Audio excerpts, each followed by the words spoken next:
why is sales important? Who amongst you is directly engaged in sales activities? Everyone in the organization has to be engaged in sales, because there is no business without sales. Like we were saying before, that's the most important function within any organization. Nothing happens until somebody sells something. So sometimes you go to the finance guys and, you know, the client needs some kind of a arrangement or some kind of a deal, and then you find that the finance guys are being very tough. And, you know, as finance, they would think that they are the most important part of a business. You'd go to the technical guys and they would tell you, I'm the most important part of the business. You can't sell without me. But in the end, everything revolves around sales. If sales doesn't, if there's no sales, no one would have a job inside the organization. So we have to make this clear to all of our organization, to everyone in the organization, that it all boils down to sales. And everyone should be doing and playing a role in sales.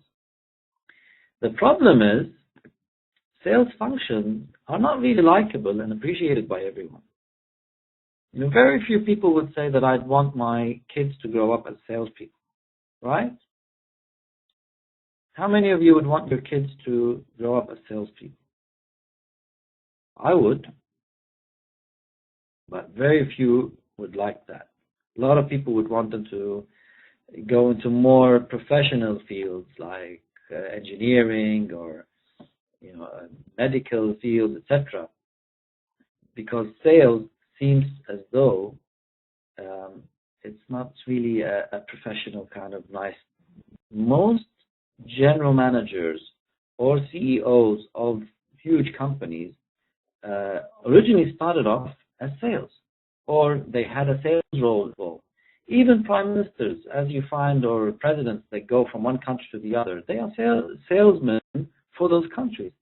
When China today is visiting India, the Chinese premier is visiting India, he's not just doing it for political reasons. He has to go and sell products and services, you know, to the Indian government as well, and be able to forge good business deals. So even politicians are salesmen. Everyone is a salesperson. Even a doctor, they want to be a really good doctor dealing with patients and getting their methods across, would need to have a level of sales skills to be able to do a good job. So sales is a very professional kind of thing, but there are a lot of things that sales people in general do that are not that nice.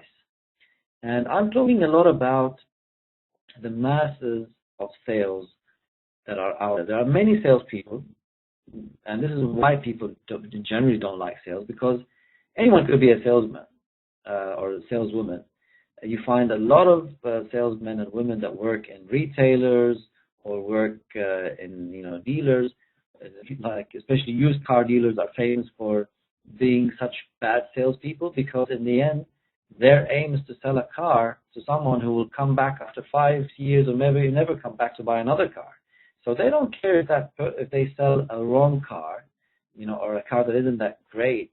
They just want to close the sale, even if they have to lie, even if they have to, you know, do whatever. And those are the kind of things that people, all of us, hate. But as professional salespeople, as we are, we need to work on avoiding these kind of things. And we all know what are the things that people hate about sales. We hate people lying to us. We hate people being just, you know, too pushy. We hate people trying to shove something that they have down our throats, even though it doesn't make sense for us. So those are the kind of things that we all hate.